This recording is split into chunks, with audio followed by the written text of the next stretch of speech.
Voltamos a apresentar Revista Justiça. Estamos de volta com a Revista Justiça, começando agora a terceira e última hora. Hoje é quarta-feira, 19 de julho de 2023 e você pode nos acompanhar ao vivo também com imagem aqui do estúdio da Rádio Justiça. Entre lá no YouTube, Rádio e TV Justiça ao vivo, aí tem um link Rádio Justiça ao vivo e você vai nos acompanhar nesse debate que começa agora, 10h03. Revista Justiça, debate. Vamos falar sobre os golpes aplicados pela internet, já que eles não param e acabam crescendo a cada dia. E vamos falar ainda sobre o uso racional da internet. Estamos recebendo aqui em nossos estúdios o advogado, mestre em gestão de riscos e inteligência artificial, especialista em direito digital e constitucional e professor universitário Frank Ned Santa Cruz. Doutor Frank, bem-vindo, bom dia. Bom dia, Sérgio, bom dia aos colegas de mesa e bom dia também a todos os ouvintes. Também está conosco a advogada especialista em LGPD, Direito Digital, doutora Fernanda Possati. Bem-vinda mais uma vez, doutora Fernanda. Bom dia, Sérgio. Bom dia a todos os ouvintes da rádio. E também está conosco a advogada especialista em Direito Digital e Cibernético, a doutora Cláudia Munique. Doutora Cláudia, bem-vinda aos estúdios. Bom dia. Bom dia, Sérgio. Muito obrigada. Bom dia a todos e bom dia aos ouvintes. Golpes aplicados pela internet. Vemos aí que os golpes não param, a criatividade dos criminosos cibernéticos aumenta também. Por onde podemos começar, doutor Frank Ned? O que está acontecendo que os golpes só são atualizados, né?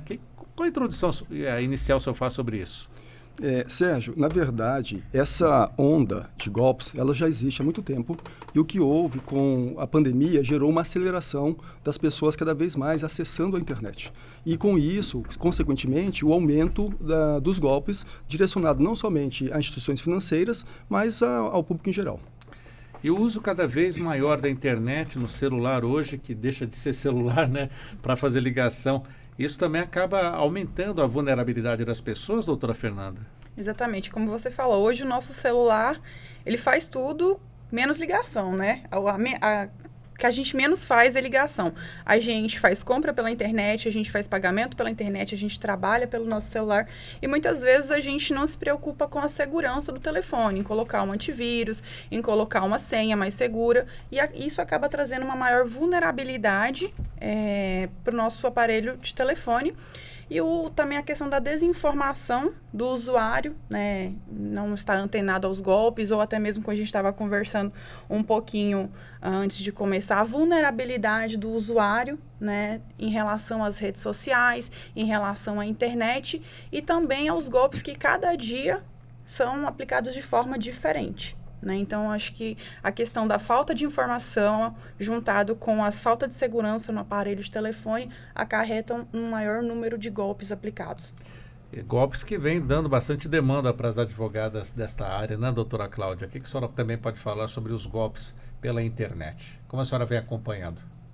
Olha, nós vemos acompanhando de forma... Queria eu dizer que era de forma preventiva, né? Mas, infelizmente, já é para reparação de danos das pessoas que sofreram alguma lesão ali pelo golpe aplicado. Então, é uma demanda muito alta. Acho que a cada hora alguém cai no golpe ou é vítima de tentativa.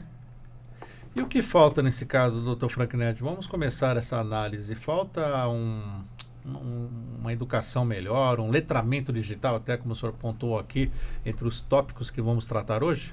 Sérgio, se nós olharmos esse cenário de forma metodológica, nós temos 3 camadas que são envolvidas nessa dinâmica, né?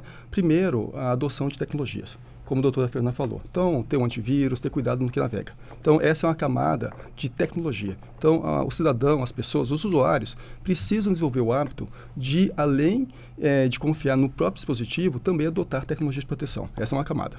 Uma segunda camada é a camada de processos. Então, eu ter a prática, a regularidade de ter alguns processos de confirmação do que chega até mim nesses meios. E a terceira camada é o comportamento humano. Ou seja, e o comportamento humano vai falar com diversas vulnerabilidades, aonde entra o diálogo do letramento digital.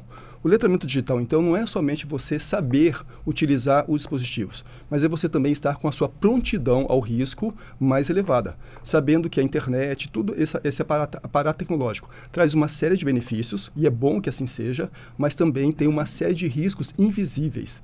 E por serem invisíveis, nós temos que estar com a nossa prontidão ao risco mais atento. Até esse debate aqui acaba colaborando com esse letramento digital, doutora Fernanda?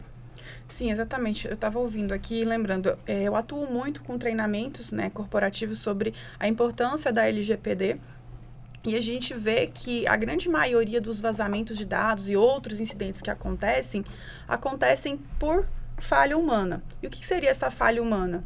O desconhecimento é a principal questão. Realmente, a falta de saber como operar o aparelho de telefone, o computador, quais são as melhores ferramentas, como a gente já falou, né, de bloqueio, utilizar um antivírus, utilizar a senha, utilizar uma autenticação em 2 fatores, que vai inibir que outras pessoas acessem de forma hackear, por exemplo, o seu telefone, né? Então, assim, a autenticação em 2 fatores ajuda bastante a inibir esse tipo de situação. Então, a gente vê que a maioria dos casos acontece por desinformação. Um outro fator bastante importante é que as pessoas têm utilizado hoje senhas muito vulneráveis. Hoje, a maioria das pessoas utiliza uma senha comum, como, por exemplo, o seu time de futebol, né? E realmente é uma pesquisa que saiu que a senha mais utilizada no Brasil hoje é Flamengo, que é um time, né, um time com maior torcedores. Não é mais 1, 2, 3, 4? Então, seguido ali da data de aniversário, né, o nome do cachorro. Então, isso são situações que deixam ainda mais vulnerável e mais fácil o acesso de terceiros ao seu telefone, ao seu e-mail, à sua rede social, né? Outra questão também, o uso de uma única senha para todos os seus aplicativos. Isso é um risco muito grande. Então, se é vazado uma senha sua, vamos supor, do seu e-mail, você utiliza a mesma senha para todos os aplicativos, vai facilitar bastante que o hacker, né, que o criminoso do outro lado consiga acessar todos os outros aplicativos. Então, assim, já até dando uma dica, é importante a gente se atentar para essas questões. Utilizar sempre uma senha forte, que significa isso, letras, números, caracteres especiais, e não utilizar uma única senha para todos os aplicativos. Aí vem aquela pergunta, né, doutora Cláudia? Meu Deus, tanta senha, como é que eu faço para armazenar tudo isso? Existe alguma estratégia que a senhora recomenda?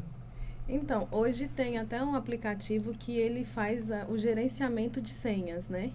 Mas é importante saber que só ter uma senha forte também não é suficiente. Tem vazamentos de dados e quando vaza inclusive a senha. Então, sua senha ela pode ser ali extensa e muito segura. E se ela estiver vazada, se tiver acontecido o vazamento, com certeza ali a sua senha que foi segura, ela pode ser usada para um acesso ilegal. Então, assim, ter cuidado e fazer uma vigilância de senhas, né? E também alterar, por mais que sua senha é segura, ela pode sofrer alguma fragilidade aí. Doutor Frank Ned, quando se fala em aplicativo que gerencia a senha, vem aquela dúvida. Mas o aplicativo, ele é invulnerável? Ele é protegido? O senhor indica isso também? Qual a orientação para esse gerenciamento de senhas? Olha, os aplicativos é um bom caminho, que pese que recentemente um aplicativo muito reconhecido do mercado, ele apresentou uma vulnerabilidade e vazou uma imensa base de dados. Mas, por outro lado, nós temos que pensar que quando nós falamos de aplicativos, eles utilizam técnicas mais sofisticadas para a proteção. Então, os dados são armazenados dentro dos sistemas usando uma técnica chamada criptografia. Então, isso gera uma camada de segurança. Então, isso não quer dizer que não devamos utilizar. São ferramentas, né, que estão, sim, passíveis de ter uma falha eventualmente, como qualquer técnica e produto do mundo, está passível de vulnerabilidade. Agora, um ponto importante, porque todo esse mecanismo de autenticação, que nós chamamos de autenticação de um fator, que é quem é você, eu sou um usuário e tenho uma senha, com todas as inovações tecnológicas, eles estão ficando extremamente defasados. E daí nós começamos a perceber o surgimento de autenticação de 2 fatores. Quem é você e o que você tem. Eu sou esse usuário com essa senha e eu tenho esse token. E brevemente nós vamos progredir para uma autenticação de 3 fatores. Quem é você, o que você tem e aonde você está.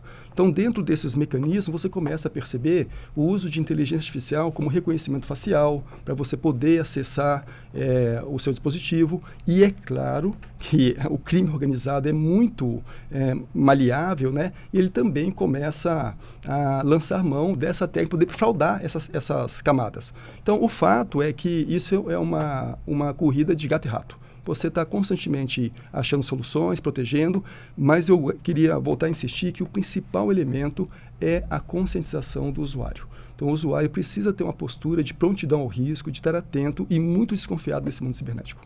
E o que vemos são quadrilhas, né? Principalmente do furto, roubo de celulares. Acompanha o caso de uma advogada entrevistada nossa que lá em São Paulo o celular foi retirado rapidamente pelo ladrão.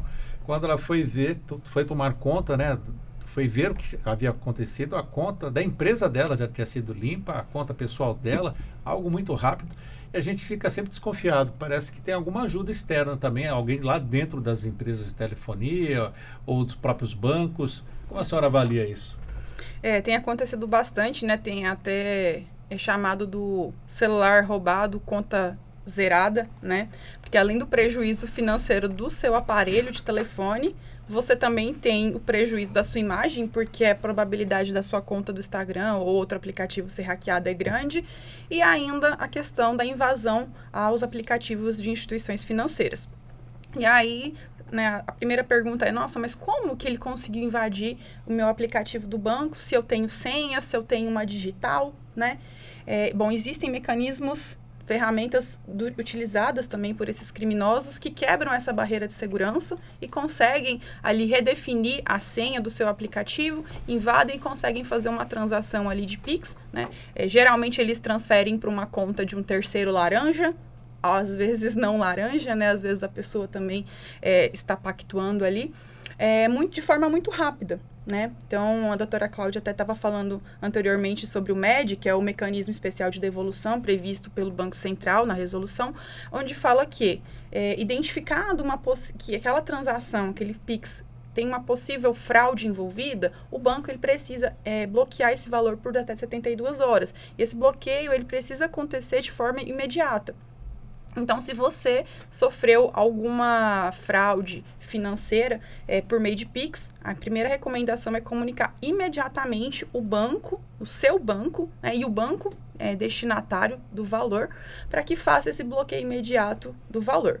Se isso ainda for possível, né? Porque geralmente ele é pulverizado de uma forma muito rápida, que não consegue mais fazer o bloqueio. Mas é obrigação do banco, né, recebedor, fazer esse bloqueio imediato dos valores. Infelizmente, isso tem acontecido bastante, né? Em São Paulo, inclusive, assim, a gente tem casos, atuando nesses casos, de reparação civil do valor, né, do valor perdido, e a gente tem tido bons resultados nessas ações no que se refere ao dano material.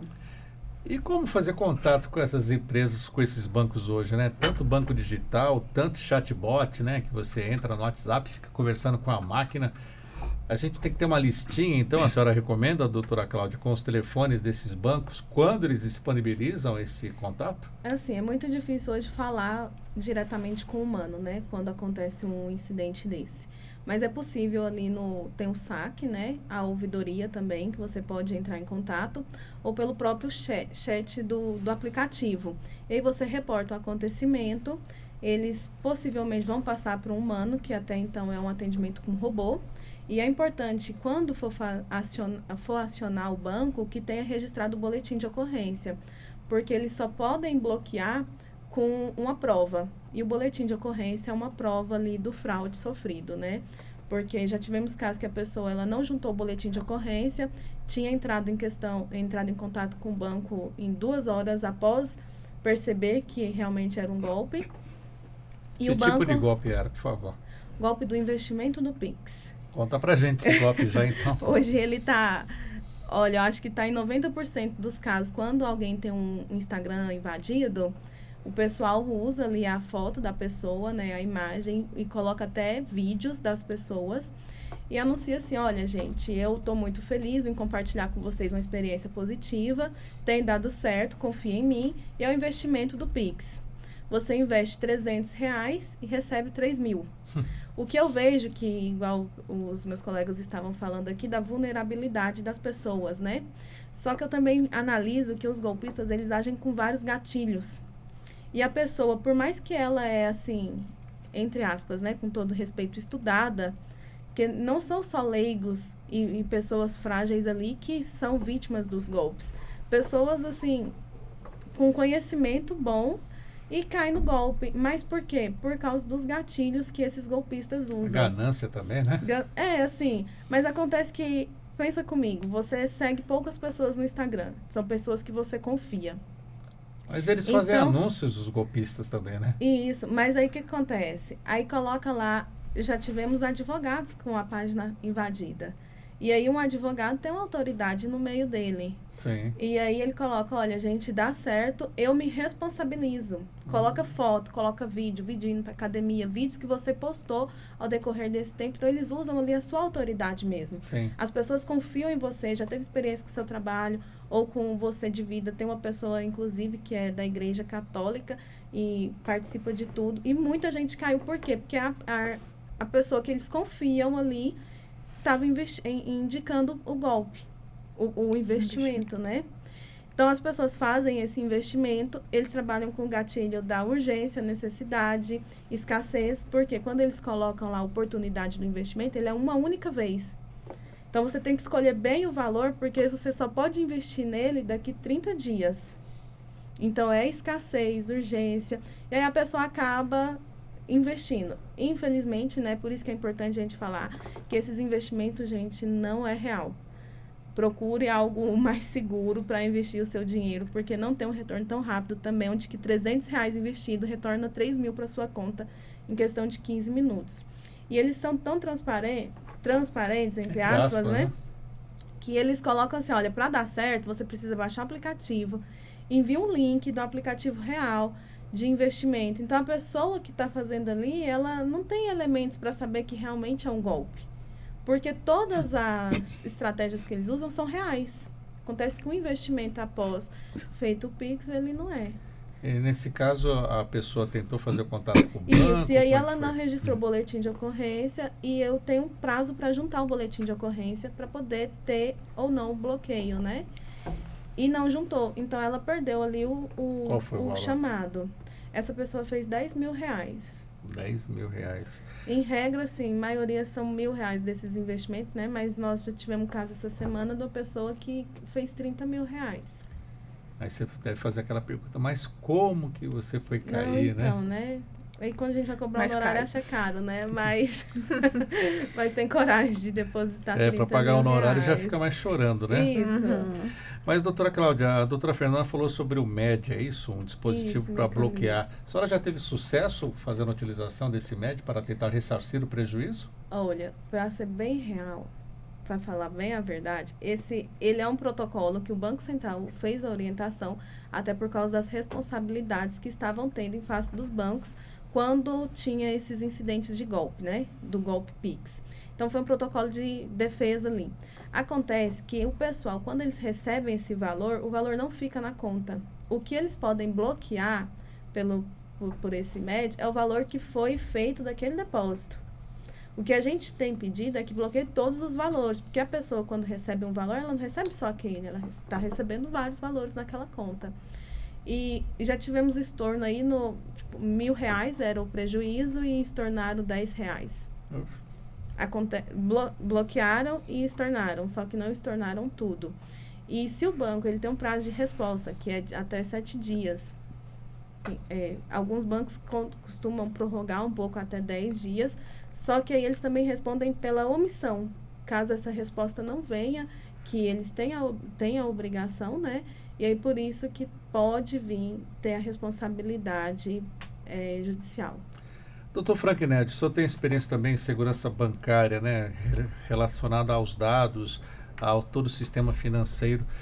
Quando o prejuízo fica com a vítima, né, é uma coisa, ele tem que recorrer. E os bancos, o que tem feito ao longo desses anos para garantir a segurança do que ele oferece para o consumidor? Tá. Sérgio, antes de entrar nessa questão, só para ter ideia, a gente está falando de valores. Pois não. As últimas pesquisas de 2020 mostraram que as fraudes digitais giram por ano em torno de 6 trilhões de dólares.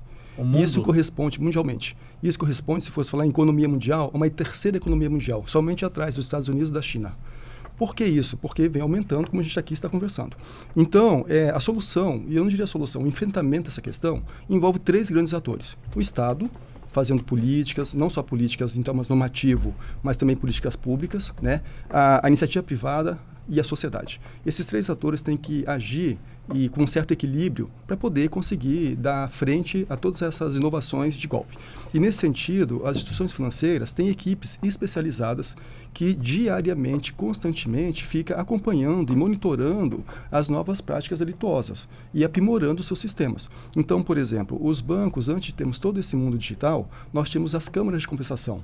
Então, quando você fazia certas transações, seja antigamente por cheque ou TED, esse dinheiro ficava represado dentro de uma câmara de compensação por um período e só depois que ele era enviado ao destinatário. Então, da mesma forma, me parece que, à medida que esses golpes vão aumentando, também o Banco Central vai regulando e criando esses mecanismos para dar um espaço, um tempo de resposta ao usuário, porque se ele for vítima do golpe, dentro desse espaço de resposta, ele poder ainda fazer uma ação. E lógico que é importante, como falou a doutora Cláudia, sempre fazer o registro da ocorrência, porque esse é o primeiro documento oficial de que você foi vítima.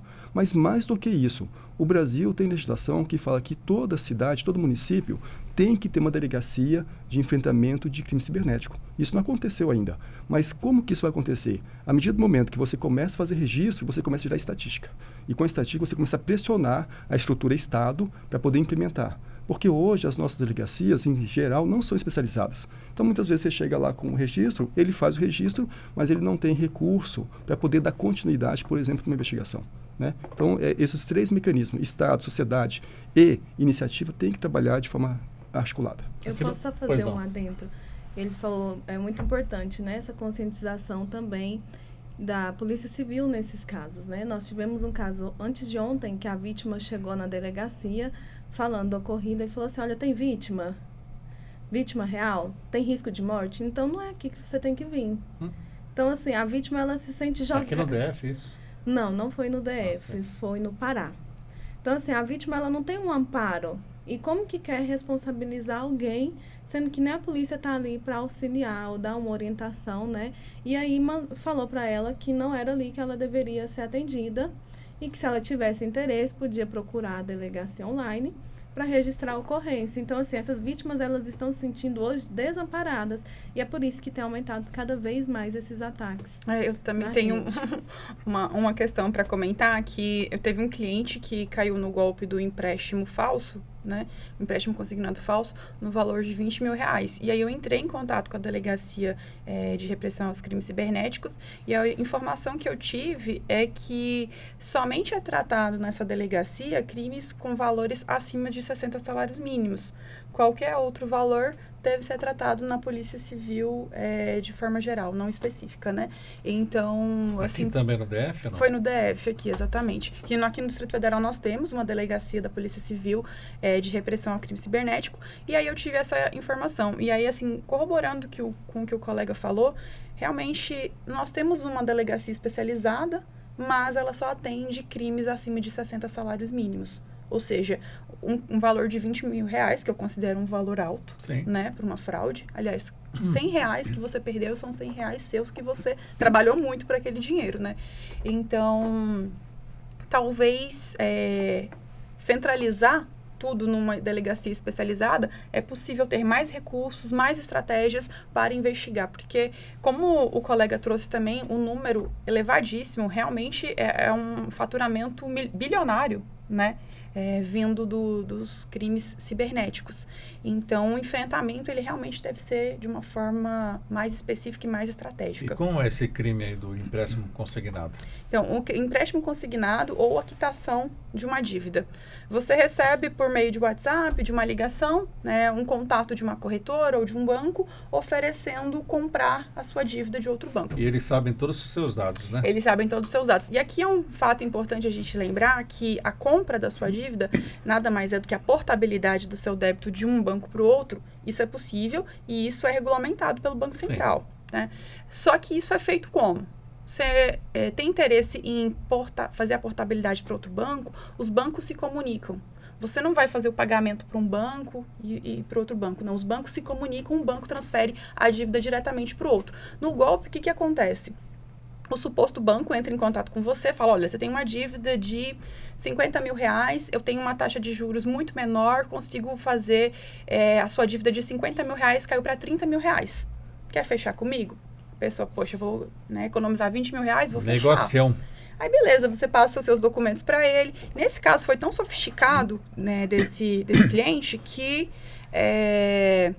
ele passou a documentação, fez um contrato, e ele não se atentou, ele não leu o contrato, mas era um contrato totalmente, né, falso, enfim. E, por fim, ele recebeu o link para fazer o reconhecimento facial, onde, então, ele estava fazendo a autenticação de que, de fato, ele era a pessoa que estava contratando, né? Por fim, ele recebeu o dinheiro na conta dele e fez a transferência para o suposto banco, né? E então o banco iria quitar a dívida original. Passado um tempo, ele percebeu que, passado 2 dias, na verdade, ele assistiu no Fantástico, que passou uma entrevista sobre isso, e aí ele caiu, ele falou assim, nossa, talvez eu tenha caído num golpe. Então, ele entrou em contato com o suposto banco que teria comprado a dívida dele para questionar. Ele falou assim, olha, o que aconteceu aqui é que você fez outro empréstimo consignado. Então, hoje ele tem a dívida original mais o segundo empréstimo consignado. E como é que fica nessa situação? Já que ele pensou que estava pagando a dívida e fez um outro empréstimo. Então, esse último banco aí vai ter que também responder? E aí a gente se pergunta sobre esse banco. Como foi possível que seja feito um contrato com outra pessoa? Ou seja, alguém fez um contrato em meu nome. Será que esse banco ele tem procedimentos, protocolos que respeitam a Lei Geral de Proteção de Dados, que de fato eles conseguem identificar quem é o cliente que está contratando comigo? Será que o mecanismo que eles estão utilizando de assinatura de contrato eletrônico é seguro? Porque outra pessoa fez um contrato em meu nome. Então, nesses casos, a gente está estudando, né, para ver a responsabilidade do banco. Além do mais, tem a questão do segundo banco, que foi o banco que recebeu esse valor, né? Porque o banco, ele fez a abertura de uma conta em nome de um terceiro, provavelmente laranja. Então, a gente está falando de responsabilidade de 2 bancos. O banco em que supostamente fez o empréstimo e o banco que recebeu esse valor. Os 2 têm responsabilidade, enquanto instituição financeira, né? Em ter um serviço ali seguro e ter certeza de com quem eles estão contratando para liberar até mesmo um valor. Doutor Frank, aciona o senhor aí com sua experiência bancária. O que o senhor diz dessa situação?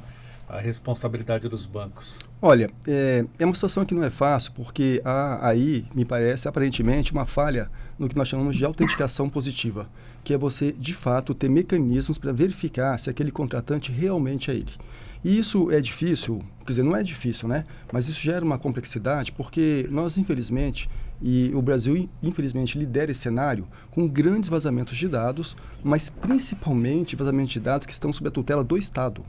E daí são dados que estão sob a tutela do Estado, extremamente com riqueza de detalhes, como, por exemplo, órgãos como o Detran, Ministério da Saúde, que tiveram dados vazados há poucos anos atrás, e que expõem imensamente e permite aos criminosos criarem grandes bases de dados com muita precisão a respeito da vida do cidadão.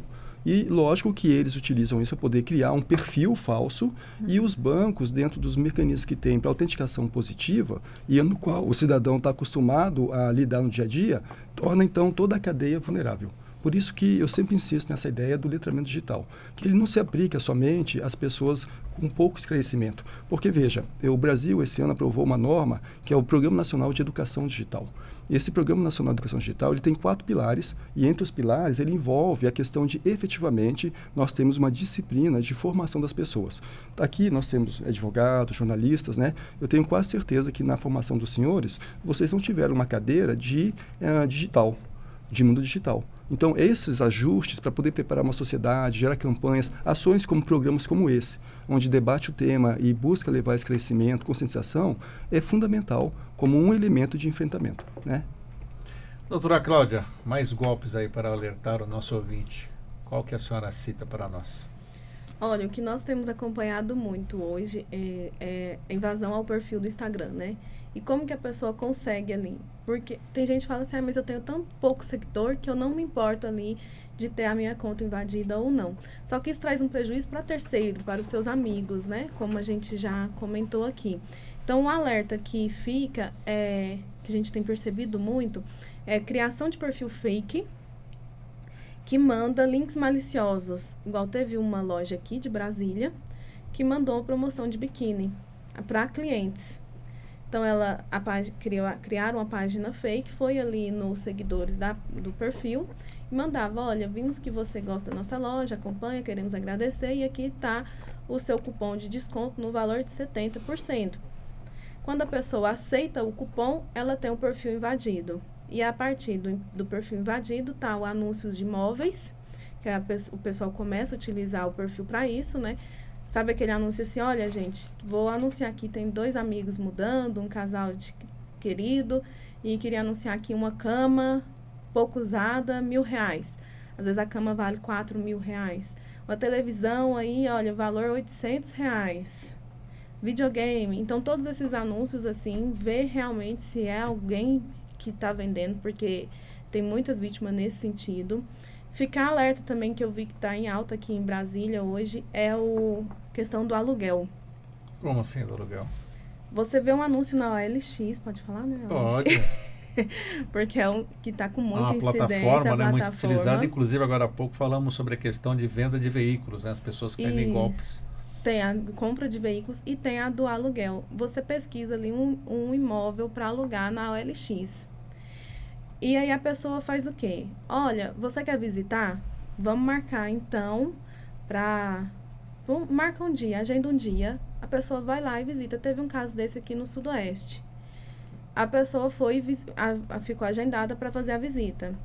Chegando lá, tinha uns 4, 5 casais que também foram ver o apartamento no mesmo local. E por que esse tanto de gente no mesmo horário?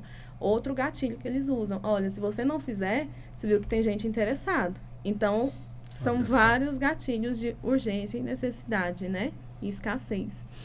Então, colocou ali aquele tanto de casais, eles foram, viram o apartamento, muito bom. Aí a pessoa falou assim, olha, então, acabou de sair um casal daí com muito interesse. Se você tiver interesse, a gente faz um Pix agora.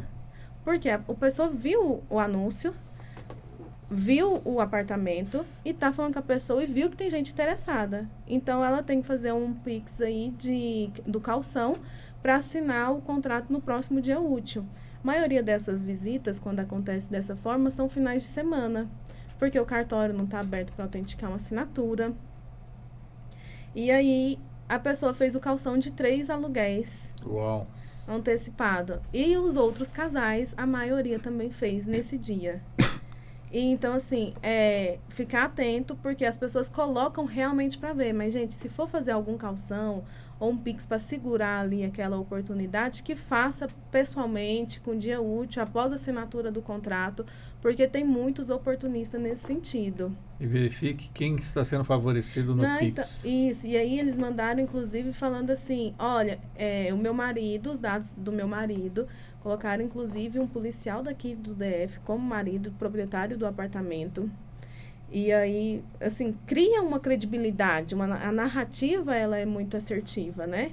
A pessoa só percebe que é Pix quando, na segunda-feira, não tem o contrato assinado.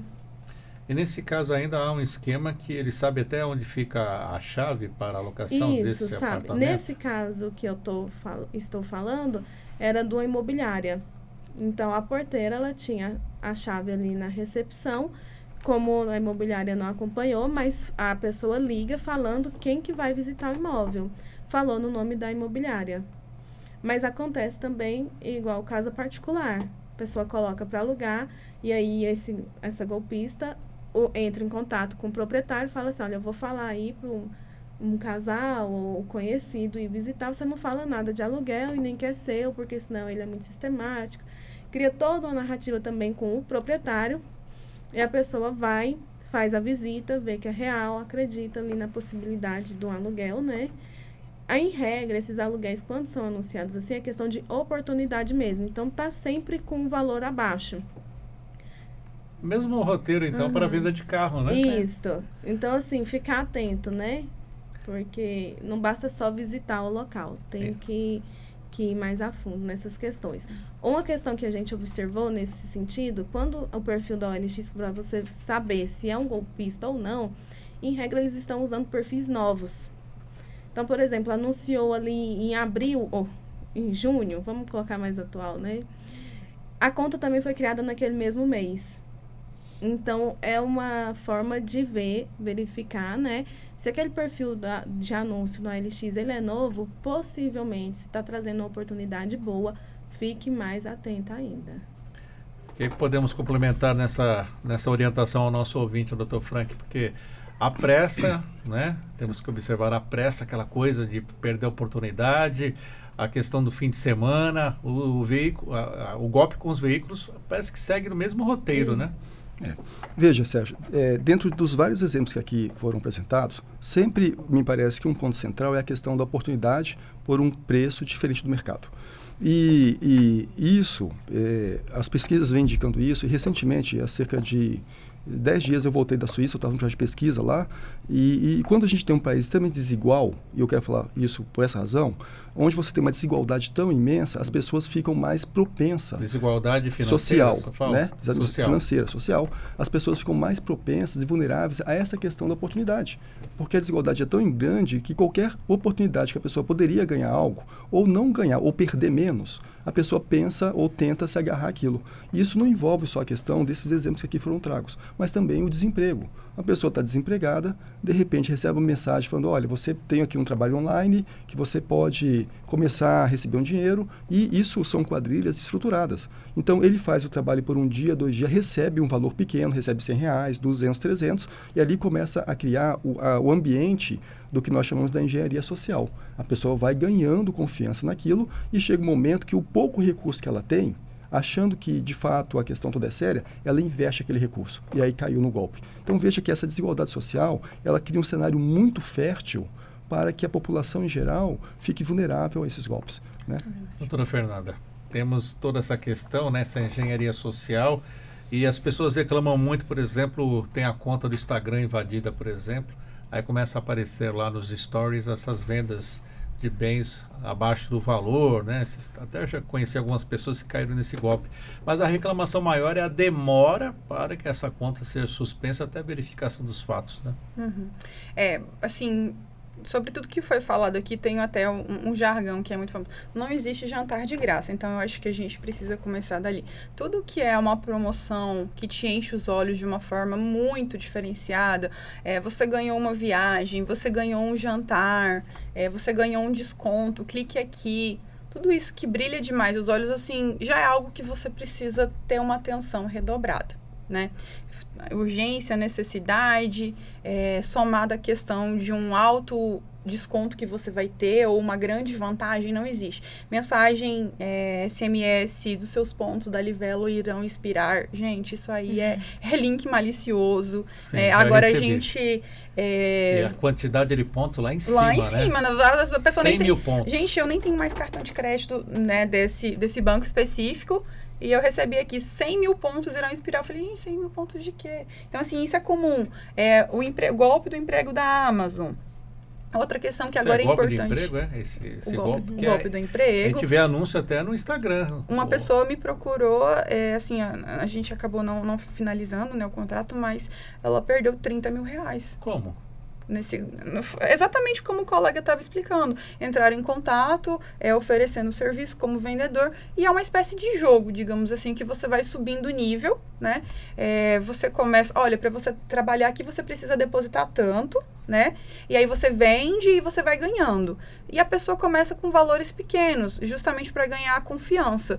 E aí, à medida que foi aumentando o nível, ela foi se sentindo mais confiante, segura, foi investindo valores mais altos, até que chegou ao valor de 30 mil reais com o empréstimo que ela fez para poder continuar participando dessa... É o jogo, né? Vamos dizer assim, desse desafio do Mas e a Amazon. responsabilidade dessas redes sociais, do Instagram, do Facebook, que é a dona do Instagram e do próprio Facebook, para essas campanhas? Eles não têm que fiscalizar esses anúncios? Então, a gente vai voltar lá naquele assunto lá da responsabilidade, né, dos provedores de aplicativos sobre os conteúdos ali publicados. Mas aí, assim, só finalizando a questão desses golpes mais famosos que a gente tem visto, um outro alerta que eu queria até deixar aqui agora é com o novo programa do governo federal, né, o Desenrola, que é um programa de... Refinanciamento de dívidas, exatamente para tentar diminuir o nível de inadimplência no Brasil. Então, fica aí o alerta que provavelmente sites falsos, boletos falsos, SMS falsos vão começar a surgir. Então, se você acha que pode entrar nesses critérios de dívida, entre em contato direto com o seu banco, tá? Para ver se você consegue realmente repactuar a sua dívida. Agora, voltando à questão, né, que inicial que você me perguntou, existe uma demanda muito grande de contas em redes sociais invadidas. E assim, a doutora Cláudia, ela tem até mais propriedade para falar, porque ela atua assim, diretamente nessas ações, mas existe um boom de casos de contas hackeadas, contas invadidas, contas suspensas, contas desabilitadas. Então, o que eu vejo é que talvez as plataformas não tenham mão de obra suficiente para atender a quantidade de demandas que tem acontecido, né? Então, eu vou até passar a palavra para ela, porque é o campo específico dela, né, doutora? Por favor, doutora. Então, vamos lá. Primeiramente, né, quando a pessoa está com o perfil invadido, ela tenta de forma orgânica, que hoje a gente chama assim, a recuperar o perfil. Então, ela faz ali tudo que a plataforma pede. Ela faz a selfie, ela recebe código, ela tenta de todas as formas comprovar a titularidade. E, por vezes, tem sido recusado. Essa forma, ela não tem alcançado êxito, que é o quê? Retornar o perfil, ou ao menos se você já denunciou a conta, olha, meu perfil está invadido, então o mínimo que teria que ser feito é o perfil cair, para que outras pessoas não caiam nos golpes, né? E isso a plataforma não tem feito. Teve uma escassez no grupo Facebook aqui do Brasil, com uma demissão de mais de 10 mil funcionários. E isso tem atrasado muito as demandas hoje. Então, quando a pessoa tenta ali retomar a conta e ela não consegue, tem a opção de ajuizar a ação requerendo o restabelecimento do acesso. Nós já tivemos êxito aí em 4 dias do protocolo até o acesso ser liberado. Foram 4 dias para a pessoa ter a conta de volta. Então, é um prazo, pensando na justiça, né, muito rápido, porque a gente já pede em caráter liminar que o juiz analise ali, analisando os fatos, que ele retome o acesso à conta. E nisso o juiz tem aplicado a pena de multa diária em caso de descumprimento. Nós já tivemos multa de R$10 mil. Se o Instagram não devolvesse a conta, a multa seria de 10 mil. E, paralelamente, né, na ação, tem a reparação por danos morais, justamente porque usa ali a personalidade, a autoridade da pessoa, a imagem, né, o direito de imagem, e também por todo o abalo emocional, psicológico que a pessoa passa naquele período que está com a conta invadida, porque são várias pessoas que caem no golpe. Nós já tivemos cliente aí que foi ameaçado até que a pessoa ia fazer macumba, porque acreditou e não acreditava que era um golpe, acreditava realmente que era a pessoa que tinha feito aquilo dali e falou que ia fazer macumba lá na porta da casa. Então, assim, é realmente algo que ultrapassa o mero aborrecimento. E os juízes hoje têm reconhecido, claro, né, não em regra, mas têm reconhecido os danos aí a partir de 3, 5, 8 a 10 mil reais por causa dessa falha na prestação de serviço. Falha na prestação de serviços, acho que é o que predomina, né, com essas redes sociais, doutor Frank? Sérgio, essa discussão está pautada no Brasil de alguma forma, né, por meio da discussão do PL 2030, que fala sobre regulação de plataformas, que é uma questão que na Europa já foi regulamentada. Lá existe um conceito chamado de VLOPS, que é Very Large Online plataformas muito grandes, que inclusive fala que toda plataforma com mais de 10 milhões de usuários são classificadas como uma plataforma grande. Não temos isso aqui. Ainda não temos, né? Essa classificação e as suas responsabilidades. Então, veja, nessa sociedade global de dados, onde, de uma forma ou outra, todos nós, independentemente da nossa classe social, da nossa profissão, somos impelidos a aderirmos às plataformas, porque até elas se tornam um meio de relacionamento, um meio de estabelecimento de contratos, existe sim uma responsabilidade dessas grandes plataformas. Essa responsabilidade aqui, sem tratar nesse momento as suas responsabilidades dentro do direito, né, mas no mínimo de ter maior agilidade na prestação do serviço aos seus usuários, principalmente quando o usuário reporta uma falha no serviço. E falha essa que poderia ser, por exemplo, ele perder acesso ao seu perfil. Porque as plataformas, elas são muito eficientes, por exemplo, em retirar um perfil quando ele fere o termo de uso da plataforma.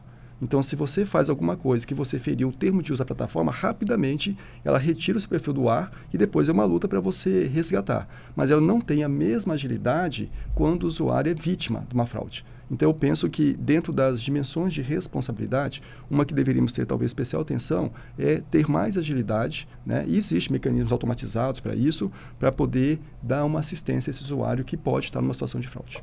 Doutora Fernanda, recentemente eu comecei a curtir uma pousada no Instagram e logo na sequência eu recebi uma mensagem dessa pousada para concorrer a um sorteio de uma diária. Mas quando eu fui ver direitinho lá o nome da pousada, era um nome muito parecido, muito similar, que pelos tracinhos tal, que gerou... Porque para concorrer eu tinha que colocar meus dados pessoais, né? Esse negócio de alguém saber rapidamente que você curtiu alguma coisa também gera muitas suspeitas também. Como essas pessoas acompanham, né? Esses falsos perfis ou um clone com letras a mais para enganar uma pessoa e levar ao erro e conseguir os dados pessoais, né? São mecanismos, né, que são utilizados justamente de engenharia social para enganar o usuário, né? É muito rápido. É muito rápido, é muito idêntico, é muito parecido. Muitas vezes a pessoa ali na pressa, ela nem percebe que tem um tracinho a mais, um pontinho, um número 1, que diferencia ali do endereço, né, do user correto da página que você está seguindo. E você vai lá e denuncia, mas aquela página não sai no ar tão cedo. É assim, é até agora eu vou até voltar no que o colega falou sobre a falha da prestação de serviço. Por quê? Eu não sei se acontece com vocês, mas diariamente acontece comigo diversas páginas que eu não sei quem são, né, spam, me marcam lá nos meus stories, né? Principalmente para ganhar dinheiro, Exatamente, né? aqueles jogos mirabolantes de sorteios, né? Então, eu sempre denuncio aquilo ali, mas não acompanho se a página é derrubada ou não. Mas, muitas vezes, usuários comuns, que não sei por qual motivo, feriram os termos de uso, mas a gente não sabe qual foi o termo que foi, qual foi a cláusula ali do termo que foi ferida, tem ali a conta suspensa bloqueada. Então, a gente volta na questão da falha aí na segurança. A gente eu entendo, sim, que as plataformas, elas têm uma responsabilidade, porque elas estão ali fornecendo um serviço que, por mais que a gente não pague monetariamente para ter uma conta no Instagram, Facebook, YouTube, eles estão, sim, ganhando, porque essas empresas, se a gente for ver lá na lista das mais ricas do mundo, elas estão entre as mais ricas do mundo. Cobrando também para a verificação do usuário agora, né? Exatamente. Então, assim, a gente fala, não, a minha conta é de graça. Não, não é de graça. Você está pagando com seus dados, né? A gente já entra lá na Lei Geral de Proteção de Dados. Essas empresas, elas utilizam os nossos dados como forma de marketing. Então, assim, eu vou direcionar o marketing para a Cláudia, porque a Cláudia é mulher, faixa etária de tal ano, gosta de tal cor, de tal sapato. Então, a gente direciona a publicidade. É assim que essas empresas ganham dinheiro. Então, uma vez que a empresa ela presta o serviço, ela tem a obrigação de prestar aquele serviço com qualidade. A gente vai entrar onde? Lá no nosso Código de Defesa do Consumidor, né? Então, sim, as empresas, elas precisam, da mesma forma que elas têm, nos dão obrigação, elas também têm a obrigação de nos respeitar ali como usuários. Temos ainda 10 minutos para tratar de um assunto bem importante, né? Clonagem de linha telefônica e clonagem do WhatsApp. Por onde podemos começar, doutora Cláudia, sobre os cuidados e as responsabilidades até da empresa telefônica por isso? Isso, tem um golpe que hoje ele ficou muito famoso, ele tem acontecido muito, que é a portabilidade do chip. A pessoa vai lá na operadora e, vamos supor, você está com a operadora A, ele vai lá na operadora A e pede a portabilidade para a operadora B. Nisso, a pessoa tem acesso ali, fica com o seu número, tem acesso a toda a sua rede ligada àquele número. Então, quando a gente põe uma verificação de 2 fatores, com verificação ao número, a pessoa ela consegue quebrar toda essa verificação e acessa aí as suas redes sociais. Às vezes consegue até acessar bancos por esse número, né? E-mails. E começa toda uma linha de golpes novamente. Então, assim, ficar atento, porque esse golpe tem acontecido muito e muito mesmo. E responsabiliza, sim, ambas as operadoras, a gente coloca no polo. Uma porque permitiu ali a portabilidade, a outra porque recebeu sem nenhum consentimento do próprio proprietário. Às vezes o que acontece também, eles mantêm a titularidade da pessoa. E outras vezes eles alteram a titularidade. E aí a pessoa, a dona, proprietária, titular da linha, vai lá e fala, olha, aconteceu alguma coisa, eu estou sem o meu número aqui. E é tão difícil, tão burocrático a pessoa conseguir de volta, que isso causa um desgaste para a pessoa. Já tivemos cliente aí que tem loja, que o número da loja aconteceu a portabilidade, o invasor começou a mandar mensagem pelo WhatsApp para todos os clientes, oferecendo produtos em promoção, com uma promoção de 50%, 24 horas, de liquida, não sei o quê. Mas para receber aquilo, o Pix vai sempre para uma conta que não tem nada a ver com aquela loja, né? Não tem nada a ver. Mas aí eles colocam que é o vendedor que vai receber a comida. Então, assim... Entra na informação, né? Isso, são vários critérios, né? A pessoa já é cliente, conhece a credibilidade da loja, acredita que realmente é uma promoção e faz a compra. Nós tivemos um cliente que ele ficou 8 dias sem a conta, foi mais de 100 mil de contas de vítimas que tinha comprado, adquirido o produto fantasma. Aí eles colocam, estamos fechados, né, nesse liquida, não adianta vir na loja, você só pode vir na loja tal dia fazer a retirada do produto. Acho que precisamos saber um pouco da oratória, né, de toda a forma que é explicada essas promoções mirabolantes. E nesse caso ainda, doutor Frank Netti, clonagem da linha telefônica, essa clonagem do chip, o que podemos fazer para nos precaver? É possível se precaver?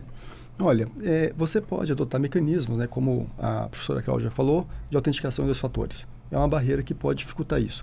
Mas o que também nós temos que ter atenção é que, algumas vezes, as operadoras de telecom, elas acabam falhando em algum momento a fazer a validação positiva se aquele usuário que realmente pediu a portabilidade realmente é ele. E muitas vezes, ao falhar nessa validação se realmente é o usuário, acaba se permitindo a perpetuação do golpe, né? Então, você usar mecanismos como a autenticação em 2 fatores, que é uma barreira para, se a operadora falhou na prestação, o fraudador precisaria ter o seu código de acesso para poder, de fato, concluir a portabilidade. O senhor fala isso no WhatsApp? No WhatsApp, ou via SMS, ou ferramentas de comunicação em geral.